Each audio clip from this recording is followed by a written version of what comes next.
Hi guys, how you doing? In case you don't know me, my name is Natalia and on my channel we talk about plant stuff, but you never know. For today's video we will be talking about how to propagate in perlite and I will be showing you how to do that as well. I will be using a cutting from my pothos to demonstrate the process. So without further ado, let's hop right in. What is perlite? Let's hope I finish this video before the sun sets, because if it ends up being grainy, I ain't posting it. I use perlite and to this day I still don't know what perlite actually is. What I know is that it's a form of volcanic material, like volcanic glass that's been maybe like dried or something. I have no clue what it actually is and it may be wrong of me not to know, but I honestly don't care. But for you guys, for the sake of this video, I will be reading what Google has to say about it. What is perlite? Volcanic glass that has a concentric structure, appears as if composed of concretions, is usually grayish and sometimes whatever, and when heated expands to form a lightweight so when you heat this volcanic glass, it ends up being the perlite that we use. This is perlite. This is wet perlite right here. It's kind of like a foamy material. If you press it between your two fingers, it kind of turns into powder. In the plant world, perlite is mainly used as a semi-hydro. It can be used for propagation. You could also plant in it. But if you're planning on using perlite to grow your plants, I would say do some more research, because you would need some vitamins, some nutrients, or the plant will just die, since the perlite does not have any of that like the soil does. Okay, so how do you propagate in perlite? First thing you do is you get your bag of perlite, which you can literally find anywhere, online, your local nursery store, a big box store. So what you're gonna want to do is you want to soak your perlite to clean it first, because it's very dusty. You could put it in a bowl and soak it in that bowl and then rinse it out after. Or you could do what I do and just wet it using the strainer right away, because why do this when you can do this, right? All right, so without further ado, I will be demonstrating obviously how I propagate in perlite. This is a cutting that I took out from my sister's pearls and jade pothos, I believe. I will fix the frame so you can see what's going on, because I think this is more important than my face. Obviously, that's what we're here for. I'll be back with you guys in a second. Alright guys, so I'm back. As I have already said, I took a cutting out from my pothos. What I'm going to be doing now is I will be cutting it out, because there are 3 nodes on it. So I think I will cut them into different cuttings. So I got, that's the first one with a node on it. And then I think I will be cutting this. Another cutting. I'm gonna leave this one as it is, but I'm going to cut off the leaf so I could let that node sit in the perlite. This one's going right to the trash because there aren't any nodes on it and it's not gonna be doing anything. So we have 3, 1, 2, and 3 cuttings. Okay, so I got my cup. So what I'm going to be doing right now is just putting the perlite in the cup.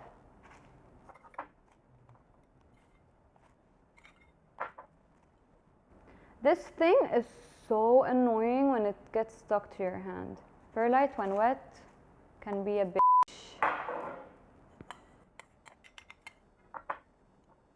Alright. I'm not going to be filling up the cup to the top, but you could do that. I kind of ran out of perlite here. And I'm gonna get the 2-node cutting. And what I'm going to do is, let me just zoom in. So what you're gonna wanna do is make sure those 2 nodes are sitting in the perlite. Right, just put it in, press it into the perlite, and then cover it up with the perlite that's already in there. And that's it basically, guys. That's all there is to it. I'm also going to be adding these 2. I could have gotten a bigger cup. It would have been more practical. side. And that last cutting, I'm just gonna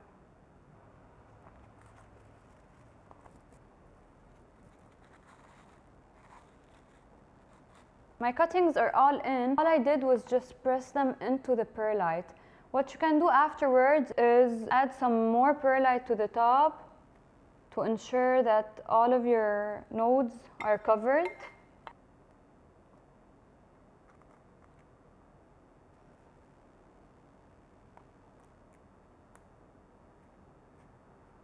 Alright guys, and that's basically it. All of my nodes are now in perlite. There are two things you can do afterwards. You could just fill this up like quarter of the way with some water.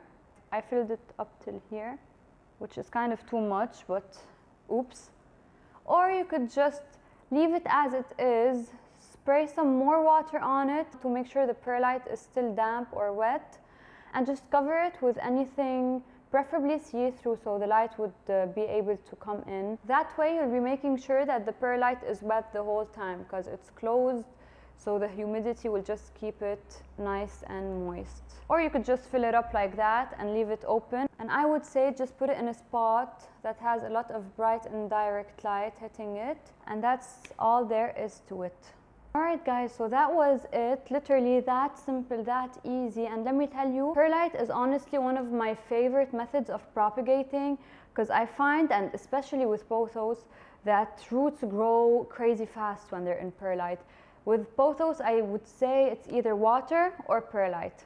These are your two most efficient methods of propagation. Mostly anything, I would say, would just take off in perlite. I wish I could show you, but unfortunately it's in the UAE. I have my golden pothos that I'm currently propagating in perlite. Oh, I've actually shot a video of my propagations, and there is a comparison of my golden pothos propagating in perlite versus propagating in water. Go and check it out and you will see how fast the roots grew on that pothos, I swear. Both of them, but I would say the perlite was way faster. I will link it somewhere up here for you guys to check out if you would like to. One last thing I would like to add that may help you guys out. If you have a lot of plants and like to propagate a lot, you could do something that will help you out, and that is a propagation box. Just fill up a box with perlite, and again, have it soaked, have it wet, and use that box to propagate your cuttings in. Close it up from the top, and that's literally it, because it will keep the perlite wet because of the humidity in there. The plants will thrive because of the humidity in there. There is no way they will root rot because of, well, not the humidity in there, because it's perlite, you're not having it sit directly in water. So yeah, you could definitely try it out. But for now, that's it for today's video. I hope I haven't forgotten anything. If you have any questions, you can leave them in the comments down below. I'll make sure to answer them. Thanks for watching this video. If you liked it, then please hit the like button. It would help out a lot. Subscribe if you enjoy content like this, and I will see you in the next one. Bye.